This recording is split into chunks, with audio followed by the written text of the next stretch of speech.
Hey everybody, this is David Schmidt, and thank you so much for being here this evening. And we are going to be going over X39, stem cells, light therapy, the mechanisms behind how all of this works. And I think you're going to find it really interesting because we're going to be exploring some very interesting material together. So with that, let's go ahead and get started. Now, I thought where we might start this evening, since there are so many scientific-minded individuals on the line today, I understand we have quite a few healthcare practitioners on the line with us, thought I might dig a little bit deeper into this presentation on the science than what we might normally do. So when we're talking about light therapy, what is so exciting about this is the idea that we can trigger very specific biochemical changes in the body with light. And we think about this, this is really extraordinary. If we looked at the pharmaceutical model, we know that a pharmacologist could spend their entire career, they could spend 20 years trying to figure out how to engineer and create a new drug to activate a specific receptor in the cell to produce a specific effect. So what's exciting about this is that we can use light to initiate biochemical changes in the body. And of course, because we're not introducing any foreign chemicals, there aren't going to be any side effects to this. So let's dig into this in a little bit more detail. How exactly does this work? Well, first thing is we often use the analogy that everyone accepts that you go out in the sun and sunlight is going to trigger a release of vitamin D. So very clear example that we all know to be true of how light will cause a chemical change in the body. This area is known as photobiomodulation. And one thing that's very interesting is that if we go back 10 years ago, the biochemical mechanisms for photobiomodulation, or another way we can think of it is low-level light therapy, the biochemical mechanisms weren't really very well understood. If we go back 20 years ago, light therapy was relegated to the area of quackery. Traditional scientists thought, no, this is a placebo effect, there's really nothing to it. And today, with over 5,000 clinical studies that have been published with people like Dr. Michael Hamblin at Harvard University doing pioneering research, Dr. Hamblin has over 400 clinical studies that are published. The mechanisms by which light therapy works and produces these changes are very well understood. Our company, Lifewave, has performed over 80 clinical studies in the last 18 years. So we have created an enormous body of scientific research that tells us how the patches work. Okay, well, let's just start over here. We see we have different wavelengths of light. And in this example, the wavelengths are in the near infrared band, but we can see cellular change in the visible band of light as well. But what's generally accepted is that, and what has been demonstrated and shown, is that wavelengths of light in the near infrared are going to increase production of cytochrome C oxidase. And this is, of course, very significant and important because of cytochrome C oxidase's role in the electron transport chain. And the electron transport chain, of course, is involved in producing energy from carbohydrates and fats in the mitochondria. So net end result is that we can use light to elevate energy production in the cell, and as a result, that net increase in energy in the cell can be used to drive different chemical processes. So if we want to, in our case, synthesize a naturally occurring peptide in the cell, this is going to be the pathway under which we're going to do that. And sorry, I know I'm going fast. I'm trying to get a lot of information in a short period of time. Now, as I mentioned, there are thousands of studies that are going to be in the literature. We're not going to have the time this evening, of course, to do an exhaustive accounting of all those studies. But just suffice it to say that here would be an example of a study where using near-infrared light to elevate cytochrome C oxidase is demonstrated and shown, and you can see that in the results of the study when you scroll down. Okay, now, why should we be concerned about this? Well, one of the reasons is that if we are interested in stem cells and regeneration, and we want to avoid some of the negative effects of stem cells, meaning that you inject stem cells, they're expensive, they don't always work. There can be contraindications. Sometimes the stem cells will divide in ways that are not beneficial or healthy. This certainly happened in the early days of stem cells. What if we could use light to elevate a peptide known to influence the activity of stem cells in the body? And that's exactly what we're doing here. Now, Dr. Lauren Picard has spent over 45 years investigating copper peptide. As a matter of fact, he is the scientist that discovered copper peptide. And there's two peptides here that we're interested in, GHK and GHK-Cu.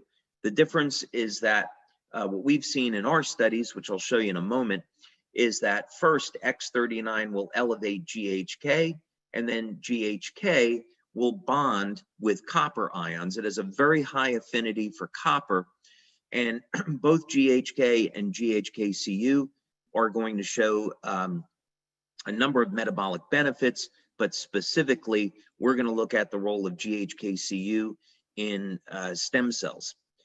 So here is a study that I think you would find of interest because it shows the role of GHK in regeneration. This was published in 2015.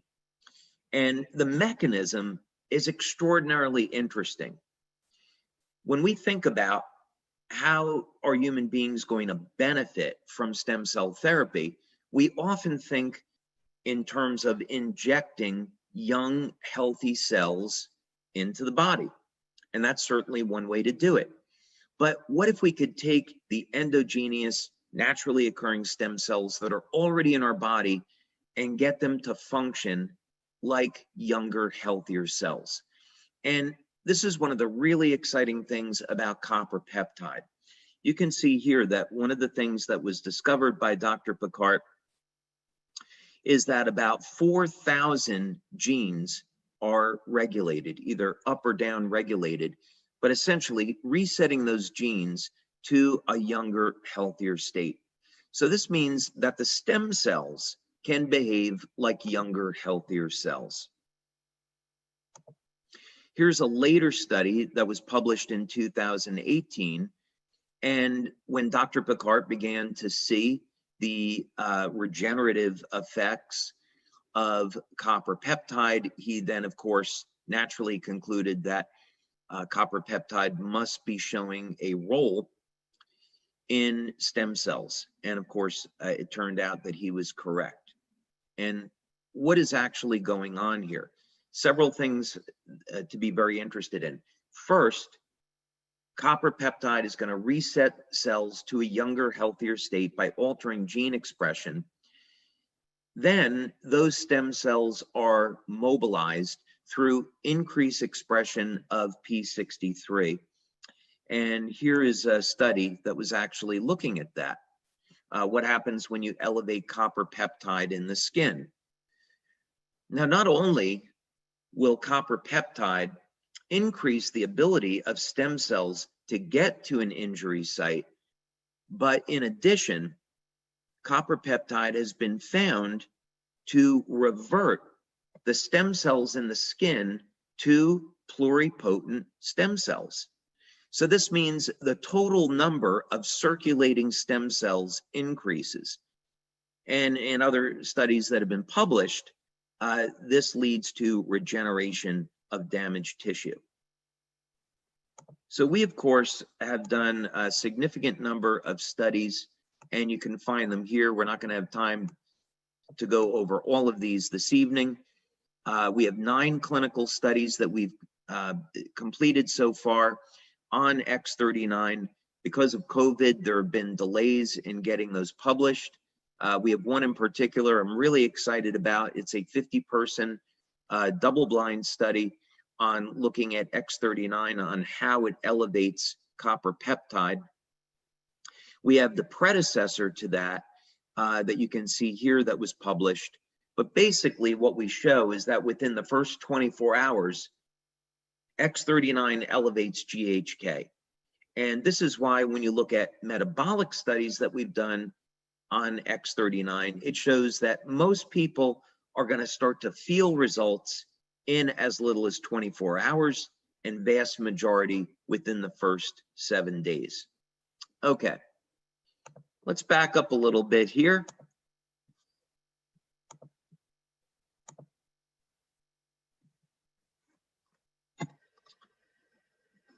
And let's restate this problem. The problem is that as we age, the stem cells are aging with us. This, of course, has to do with the Hayflick limit. There's a limited number of times that cells can divide, and the stem cells are subject to the Hayflick limit along with the rest of the cells. So quite simply, when we get to around age 70, age 75, our cells stop dividing. And this is really bad news.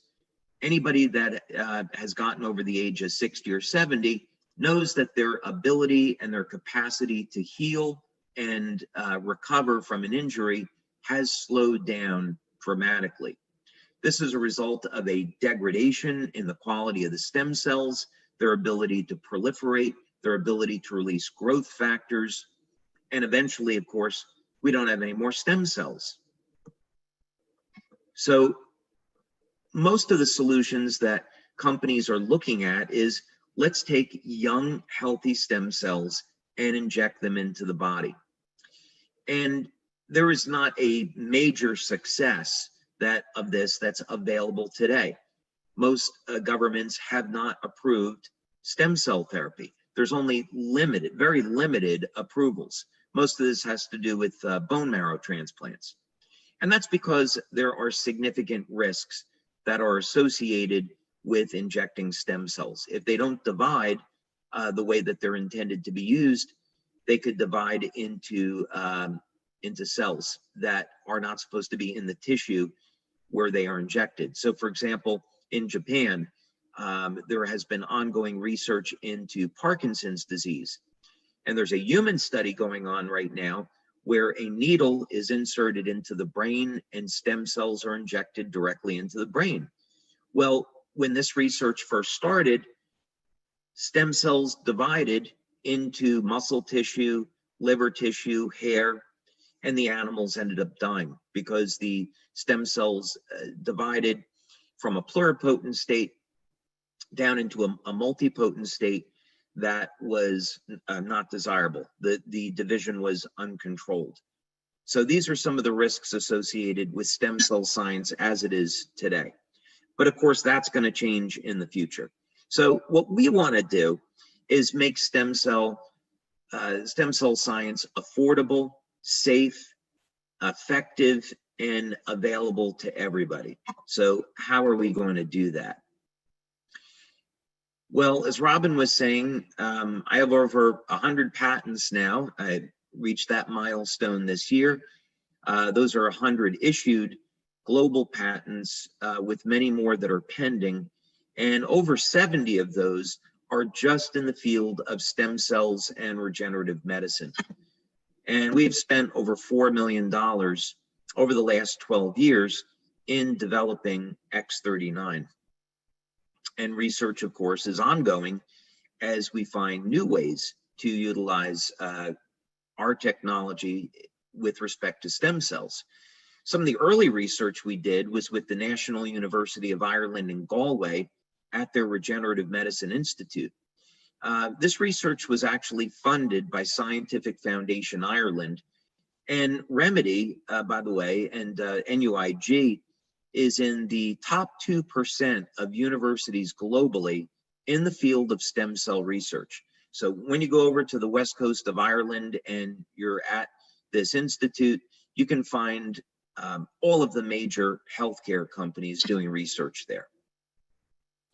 In any case, this is a technology that I invented and we developed at our laboratories in San Diego. And this is a novel form of electromagnetic therapy that we have shown can mobilize and activate stem cells. This was a standard rabbit model that we used after we went from our initial laboratory work. And the goal here was to see if we could upregulate or increase the rate of wound healing in these rabbits. So a diabetic ulceration was formed over a period of 7 days. And then we had a control group and a group that was treated with this electromagnetic coil. And we looked at the rates of regeneration. And in this very first trial, we were able to hit statistical significance and see that just using energy, we could activate the stem cells. We didn't need to use a stem cell injection. Now, what was also really significant about this study is that when you apply stem cells directly to the site of a ulceration, the rate of wound closure is identical to applying an external electromagnetic field. So this was the first indication that we had that you didn't have to give a stem cell injection. And that was really exciting. We could use energy to activate the stem cells in a body and accelerate wound healing, plus all of the other amazing benefits associated with stem cells. Now, at our labs in San Diego, we use a standard stem cell model. This is a planaria, and planaria have remarkable regenerative capabilities as a result of the sheer number of stem cells that are located in their bodies. And when you cut off the head of a planaria, it will regenerate in 17 days. The stem cell community is trying to figure out how could we get that down to 15 days? If we could do it maybe in a planaria, maybe we could do it in human beings. Well, this technology that I just showed you, we were able to get the regeneration down to 8 days and then eventually under 1 day. So imagine that, being able to regenerate the head of a worm in less than 1 day. What if we could apply a technology like that to human beings? That's going to be, of course, our ultimate goal. But this technology is very expensive, and so we want to be able to offer an affordable way for people to activate stem cells. So how do we do that? And how would this technology work? I'll take a glass of water. Okay, well, we are going to turn to light therapy for the answer to this, because I have been developing light therapy products now for 20 years. We have quite a bit of experience and knowledge in how to activate different biochemical pathways in the body with light. And we want to look at how can we do this? What are the control mechanisms for stem cells in the body? So the way this works is that instead of using a lamp or an LED or any type of electronic device, we're going to use a passive patch. You simply apply the patch to the body, and the patch will stimulate the skin with light. So we're not putting any chemicals from the patch into the body. The materials in the patch are completely sealed, and these materials are activated by your body heat. the patch will stimulate the skin with light and produce a biochemical change. So just like sunlight will cause the body to make vitamin D, this technology will stimulate the skin with light, elevate copper peptide, and this will activate the stem cells. And by the way, for the practitioners that are here this evening, when we use the term activate, this is just another way of saying that we are enhancing the ability of the stem cells to proliferate and go to where they're needed. And that, of course, is going to be the site of inflammatory cytokines where there's an injury. We know stem cells are attracted to that type of inflammation. So very simple way to think about this is that this is a new form of low-level light therapy. And we're using low-level light to elevate GHK-Cu, or copper peptide. And so, of course, the advantages of copper peptide are extraordinary. We get to reset thousands of genes to a younger, healthier state. As a matter of fact, in early research, if you were to take for example, liver cells from somebody 75 or 80 years old, put them in a solution of copper peptide, those cells start to behave like younger, healthier cells. If all we were doing with X39 was just simply allowing old stem cells to get to an injury, that of course would not be very effective. So what really makes this product effective is the fact that copper peptide is a very powerful gene modulator, can get those stem cells to act like younger, healthier cells. And of course, now they can release growth factors, their motility rate increases, and people can experience healing at ages when normally they would not be able to. Okay, so we've got 9 studies on X39. First question is, how do we know that the X39 patch elevates copper peptide? So that was one of the first studies we did. It actually took us about a year to get through just method development.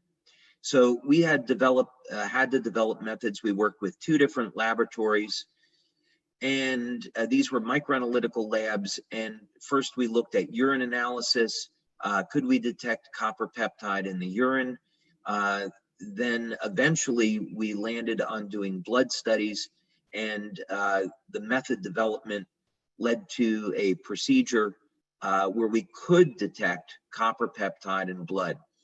So this was our first pilot study. It was with 10 people. We've since repeated this, and we have a double-blind study now. Generally, when we want to look at copper peptide levels, we like to have people that are over the age of 50 or 60. The reason is copper peptide levels are going to be much lower in that group. So if we were going to compare copper peptide levels to people over the age of 60 compared to people in their 20s, levels of copper peptide are down 60 to 80% when someone's over the age of 60. We also want to find out if, this is light therapy, so we should be able to see an effect rapidly. So we want to look at taking a baseline and then doing another blood draw 24 hours later. And then as a matter of convenience, we look at a 7-day period. And very clearly, what we see to statistical significance is that within the first 24 hours, we see increases in GHK. We also see increases in GHK-Cu, but not to statistical significance at 24 hours. But of course, at day 7, we are well into statistical significance. Now, we've also done metabolic testing with X39. And this is important. This was we did 2 studies here. The first was a pilot. The second was a 50-person double-blind. Again, mean age was over the age of 60. And we want to look at short-term benefits. What happens to the metabolism in the first 24 hours and in the first 7 days. Well, one thing we were interested in was looking at synthesis of amino acids. And we saw that amino acids were upregulated. So, for example, we looked at the branched chain amino acids like leucine, isoleucine, and valine. And this was important because we had anecdotal information that athletes were recovering much more quickly from exercise. So we saw about a 30 to 40% increase in upregulation of leucine. So I think we've got some pretty good evidence that through elevating leucine, we're activating mTOR, increasing muscle protein synthesis. And of course, this is going to be very valuable, not only in recovery, but also for any athlete or anyone that wants to improve performance. As another example, we also saw an upregulation of tryptophan. And that was interesting because in the early days of studying X39, we saw that people were getting improved levels of sleep. We eventually measured GABA levels, and we saw GABA levels being upregulated as well. So we indeed were able to determine why people were experiencing improvements in their quality of sleep. We also saw improvements in memory with X39, and I'm going to show you another study, a separate study that we did looking at the brain. Very interesting, we saw statistically significant decreases in blood pressure in people that had elevated blood pressure. We also did measurements with heart rate variability. And for those of you that are not familiar with that, that looks at the ratio of muscle contractions in the 4 chambers of the heart. And this is important because heart rate variability can detect abnormalities in the function of the heart. And we saw improvements in heart rate variability. Overall vitality, we saw improved. Even breathing improved. Okay, and then on to brain mapping. And I'm going through this quickly so we can get to your questions. We can actually, do a much deeper dive into each of these studies. But just going through quickly because I know there are a lot of questions tonight. We have the privilege of working with Dr. Gaetan Chevalier. We've been working with Dr. Chevalier now for over 10 years. And Melinda Connor, actually, Dr. Melinda Connor, we've been working with her for about 10 years as well. Incredible researchers, and it's a privilege to work with them and their teams. Well, Dr. Chevalier was doing research into nuclear fusion at UCLA. He's an expert in laser spectroscopy. And some of our early studies that we did with him were looking at biophoton emission. And we saw that with our Lifewave energy enhancer patches, we could actually bring the cells into greater coherence, and this would improve biophoton emission from the cells. So this is a very powerful anti-aging effect. We also had run a study looking at upregulation of mitochondrial function. We did that study with Dr. Frank Schallenberger and Dr. Homer Nazaran at the time. Dr. Nazaran was at the University of Texas in El Paso, their biomedical engineering department. And so we saw directly that stimulating the skin with light would increase mitochondrial function. Any case, in this study, what we wanted to do was use a P300, it says here P3, it was a P300 EEG brain mapping system. This was the pilot study. There were some delays in getting started with the double blind because of COVID, but now the double blind study on this is underway. One thing that's important is that all 12 people in this open label study had dramatic effects. And we worked with people over the age of 60. And this is really significant because we would not expect, even with the effects of neuroplasticity, we would not expect to see changes this dramatic in a section of the population that is over the age of 60 and 70. But here at session 1 is baseline, session 2 is at 3 weeks, and session 3 is at 6 weeks. And what's happening is that the brain is shifting into a greater state of coherence. If we want to solve the problem of aging, the problem of aging can really be thought as a state of our bodies going from perfection, from the divine design, from a state of coherence and balance into a state of disorganization. And we see this over time, the degradation of the structure of the cells. Well, what would happen if we could reverse that and bring greater coherence to the cells, and of course on the macro level as well? And this is what we see with our products, that they establish greater coherence, and this is some proof of that. Here's the 67-year-old man. Now, I want to highlight the difference between these two, because most people are going to see results with X39 within the first week, and their first month using the product, most people are going to get great results. Some people, however, require a little bit more time, maybe about 10 or 15% of the population. So if you have a patient that's using X39 and they don't see the results the first 3 or 4 weeks, that would not necessarily be unusual.